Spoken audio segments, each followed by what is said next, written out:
A useless person like you is not needed in this company, as my boss told me. Mary always had something to say whenever we crossed paths.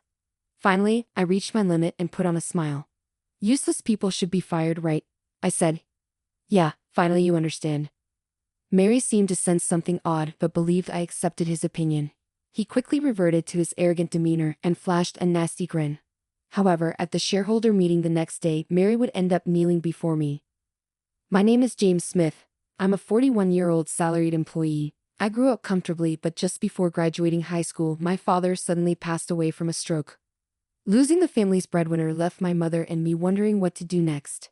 My mother had been a housewife, and I was preparing for college entrance exams. Additionally, I had a younger brother who was much smarter than me. Our father had high hopes for his future, expecting him to gain more from college than I would. So I decided to give up further education and get a job. After high school, I started with a part-time job nearby. A few years later, I became a full-time employee. The company I work for doesn't pay as much as a well-known large corporation, but it has a homey atmosphere and the employees get along well. Even though I only joined with a high school diploma, they warmly accepted me. Many people took the time to share their work knowledge and give advice, thanks largely to President John Williams. President Williams had also given up on college due to family circumstances and started the company with a friend. As a result, several other employees like me only had high school or even middle school diplomas. President Williams always looked out for us, inviting us to meals and giving generous bonuses. His caring nature earned him the respect of every employee. However, a person who disrupted this great atmosphere appeared. Mary Johnson. She was recruited as a department head due to her exceptional talent. Mary had attended an elite private school since elementary school and graduated straight through college on a privileged path. Naturally, she was born into wealth that could easily afford such an expensive education. She wore different outfits every day and adorned herself with what seemed like expensive accessories and bags. While personal hobbies like that were no concern of mine, it became her daily routine to brag about her possessions to us employees. Moreover, her work attitude was terrible. She looked down on employees who didn't graduate from prestigious universities, calling them commoners. Those with high school or middle school diplomas were treated as servants. You know, people aren't born equal. Compared to someone of my caliber, you all live at the bottom of society, she once said with a straight face. Mary had a twisted personality and particularly disliked me making snide remarks whenever we met. So, you only have a high school diploma? I don't need useless high school grads on my team, she'd say. Hearing such words at work recently made me feel exhausted. Once, I bravely asked her why she said such terrible things. She casually replied, "Poor people with only a high school diploma are unpleasant to look at. I don't want you in my sight." Her response was shocking, leaving me speechless. It seemed to be her true feelings, as she never gave me meaningful work and always assigned me pointless chores. Just yesterday, she handed me a broom and rag, saying, "Clean out a storage room full of junk." "This room doesn't seem to be used anytime soon," I said. "We might use it someday, right? If you clean it up now, it will be nice and tidy when we need it." "Even a useless high school grad can handle cleaning a room, right?" she insisted. But I couldn't find the time to do it. "I'm sorry, but maybe someone else who is free can do it, or we can handle it during the year-end cleaning." I bowed my head. Mary was furious that I refused. "Are you refusing a task assigned by your superior? You need to restart your career from scratch." Then she shoved the broom and rag into my hands and stood guard in front of the room, as if to ensure I wouldn't leave until I finished cleaning. Seeing her stance, I had no choice but to start cleaning. But after just 10 minutes, she got bored and said, "Next time, do it as soon as you're told. I'll let you off the hook for today," before strutting off on her rounds. Finally, I could get back to my actual work at my desk. But that turned out to be a mistake. A few hours later, Mary stormed in and yelled, "Why did you stop halfway? Don't you have any sense of responsibility?" I held back my desire to argue and listened quietly until she was satisfied and left. By the time she was done, I was exhausted both mentally and physically. Everyone in the office wondered the same thing. How did someone like Mary become a department head? The reason lay in her ability to present a good front during her job interview. She had portrayed herself as a cheerful and kind elite, easily fooling the interviewers with her performance. It was a piece of cake to get the job by pretending to be nice. I heard a rumor going around. Moreover, she had a track record of outstanding achievements at her previous company and was brought in as a department head with a reputation for being well-versed in business management. After joining our company, Mary made a great impression on the president and other executives.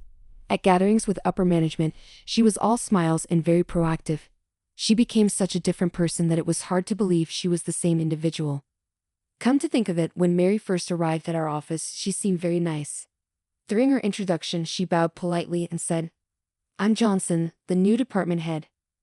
I look forward to working together as a team." We had high hopes for our new department head due to her polite manner. However, as time passed, her true nature became evident and she started acting like an evil boss. Now it's clear that Mary kisses up to the higher-ups and treats her subordinates poorly. Because of this, other employees are also very dissatisfied with her, and some even wish for a new department head. The atmosphere in the office has become tense lately. This is because incidents of theft involving employees' money and belongings have been occurring despite our efforts to enforce the use of locked lockers and remind everyone not to leave their belongings unattended. The thief would strike when employees' attention waned. I was eager to catch the culprit and had been making efforts to do so. But then a major incident occurred. It happened one day when I was about to go out for lunch. Mary suddenly came to my desk and slammed the document down. "Don't think you can just go out for lunch. What are you going to do about this?" The document she thrust at me contained a copy of an email and a complaint from a client. As I read it, I was shocked by its contents. "Your products are of the worst quality, frequently damaged and overpriced. This is unacceptable and we are terminating future business." "What is this email about?" "I didn't send this," I said. "Don't play dumb. You're the one who sent this email."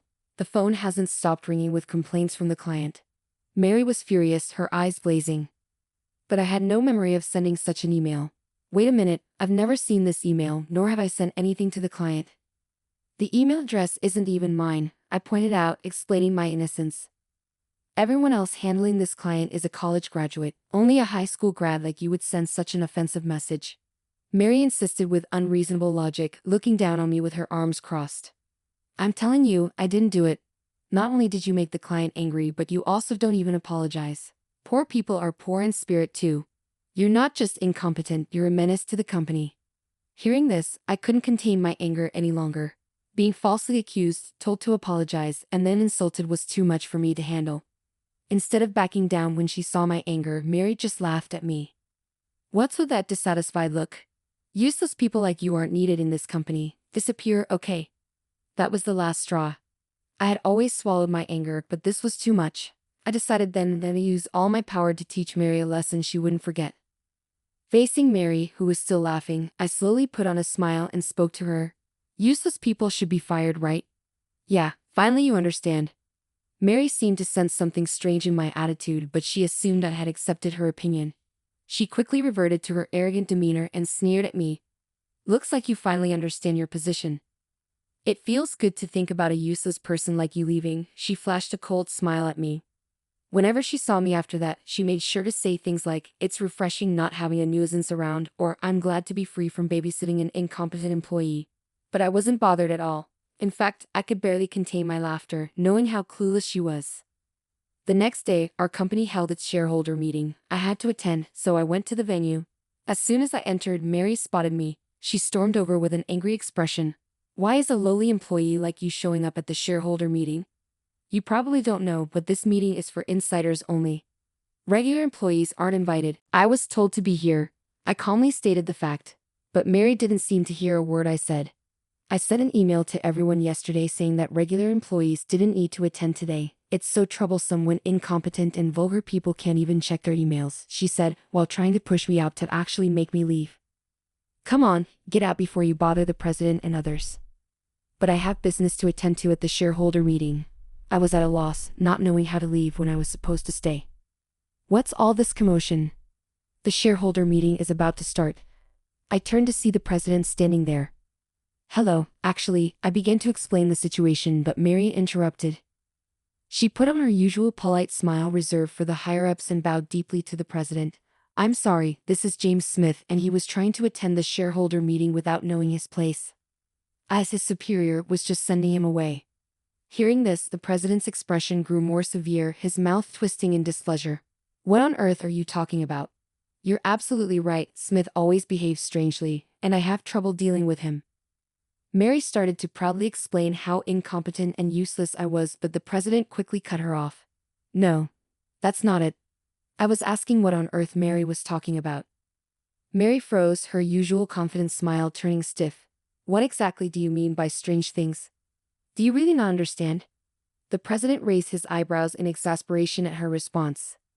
Smith here holds 90% of the company's shares as a special controlling shareholder. Of course, he has to attend the shareholder meeting. What? That can't be true. Mary turned pale and stared at me, trembling. When I slowly nodded, she let out a short scream and collapsed on the spot. In reality, I own 90% of the shares of the company I work for. A shareholder holding over 90% of the issued shares is called a special controlling shareholder. Such a shareholder is a powerful figure with the right to demand all other shareholders to sell their shares through a resolution of the board of directors. This fact was known to employees at the manager level and above. But Mary was unaware, having made herself disliked by acting high and mighty right after joining the company. No one bothered to inform her about the fact that holding 90% of a company's shares is highly unusual. Normally, people own just a few shares, and even having more than 50% is rare. Mary sat on the floor, mumbling to herself, clearly in complete confusion. Unable to watch any longer, the president began to explain.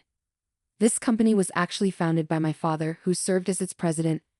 However, when I was in high school, he suddenly passed away from a stroke.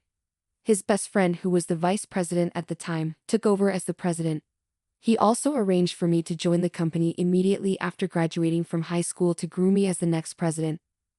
There were discussions about making me president right away, but it was decided that it would be better for me to gain experience first to avoid risking the company and its employees due to my inexperience.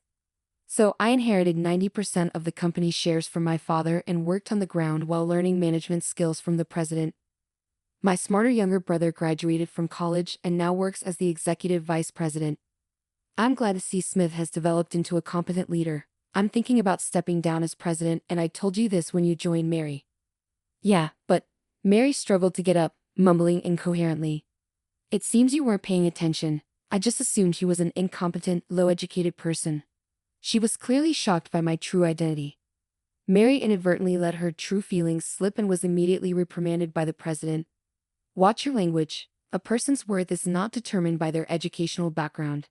But I think it's wrong for Smith to hold 90% of the shares. Mary started arguing with the president. It's just because he's the son of the former president that he holds 90% of the shares. I was much more competent and contributed more to the company, judging by ability. I was utterly astonished that she would declare herself so superior. The president seemed to feel the same way, letting out a deep sigh before speaking in a low voice. Smith is far more competent than you. He listens to the employees' needs, constantly improves operations, and boosts workplace morale. I do that too. Mary tried to compete with me, but only made the president angrier. Don't be ridiculous. Do you think I'm unaware? I've heard reports that you were harassing other employees instead of boosting morale. The president's face hardened as he began to reprimand Mary for her behavior. You put on a good face for me and the upper management, but I've been informed about your horrible treatment of subordinates.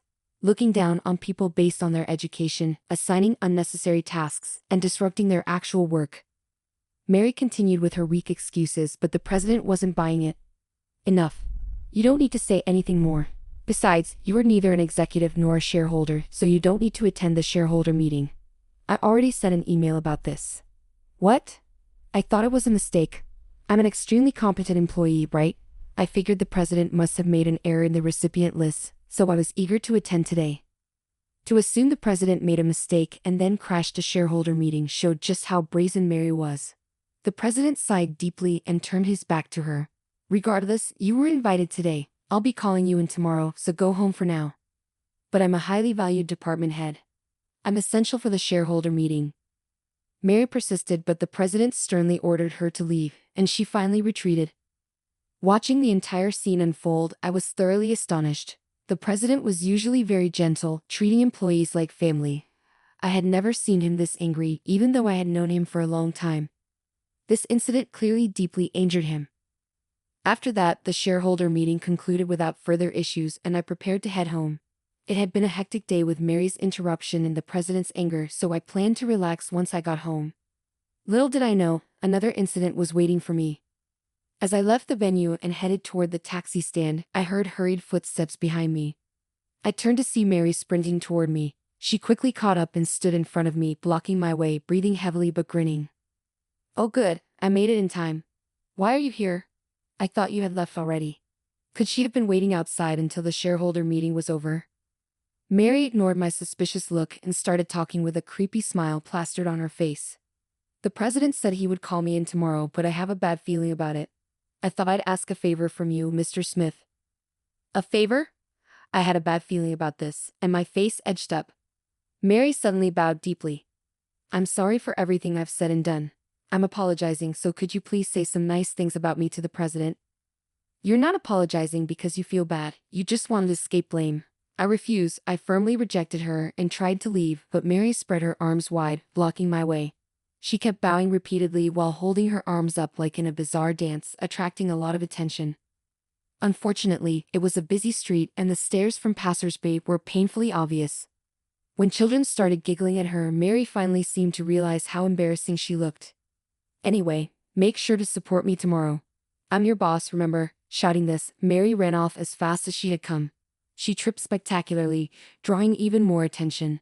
But I pretended not to notice and quietly left. The next day, when I arrived at work, Mary, with her leg wrapped in a bandage, approached me.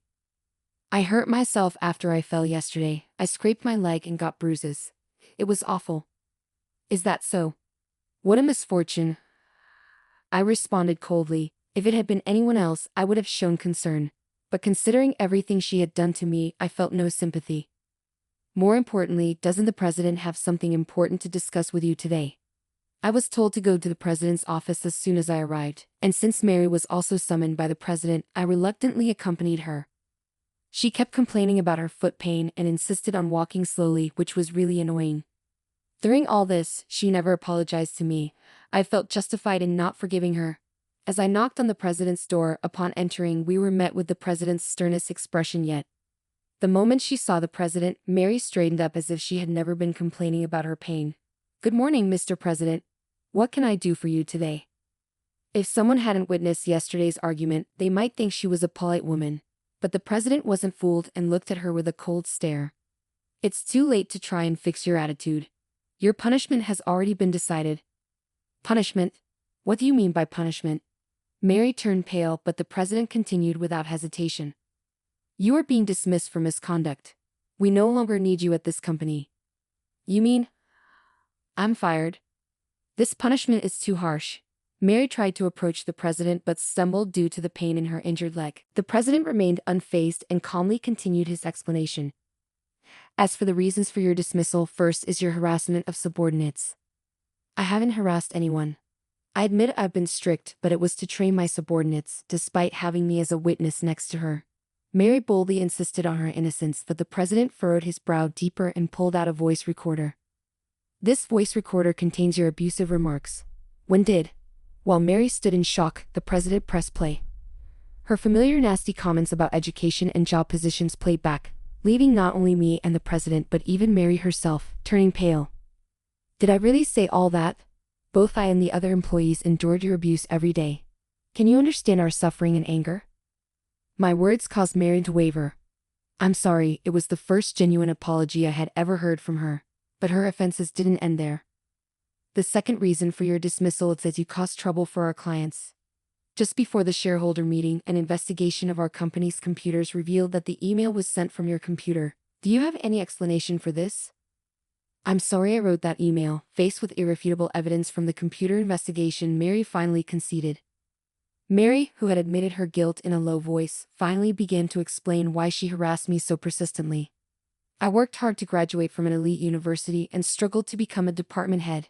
But Smith, with just a high school diploma, was liked by the other employees. It made me so angry, so I thought I'd scare him a little. It was just a prank. I didn't mean any harm. Her selfish reasoning made the president slump his shoulders in exasperation. Don't make childish excuses. And what about the third reason for your dismissal? The president then showed us footage from the security cameras installed in the office. The video clearly showed Mary sneaking around and searching for valuables. Mary turned pale and stared intently at the screen. Her previously remorseful demeanor vanished and she began to sweat nervously. How? I checked all the security camera positions. I shouldn't be on tape. Recently, employees' wallets and personal belongings were being stolen, so we installed additional security cameras. Even as a department head, you resorted to theft. What were you thinking? Scolded by the president, Mary lost all her strength and slumped to the floor. She hung her head and began to sob. But eventually, she started to speak the truth. The truth is, I bought too many luxury items and went into debt. The repayment deadline was coming up, and my parents wouldn't help me anymore. So I resorted to stealing from the employees. I had no idea Mary was buying luxury goods on credit, not being able to repay with her salary, and being abandoned by her family left her in a dire situation. Why didn't you just sell the luxury items? I muttered, and Mary burst into tears. I did sell them, but they said they weren't popular or had scratches, so they didn't bring in much money. I had held off on her dismissal, thinking there might be some reason behind her actions until I heard her side of the story. But after reviewing the evidence from the voice recorder and security cameras, it became clear that her reasons were petty and that she was a much worse person than I had imagined. It took some effort to gather all the evidence, but I'm glad I consulted the president and we made the right decision. Mary, please reflect and atone for your sins. As I spoke my final words to her, she cried and said, I'm sorry, but I couldn't believe her words until she truly paid for her actions. Afterward, we consulted the police about Mary, and she ended up with a criminal record. A thorough investigation revealed she had stolen from donation boxes at temples and shrines, which ultimately led to her imprisonment. I hope she sincerely reflects on her actions and atones for her crimes. Meanwhile, I spent my final year of training as Mr. Williams' secretary before finally becoming the president. Moving forward, I plan to continue valuing employee performance over educational background and aim to create a rewarding workplace. My brother, who was the executive vice president, has now become the vice president and is my indispensable right-hand man. His dedication inspires me to keep striving. I want to continue working with the people around me to cherish both the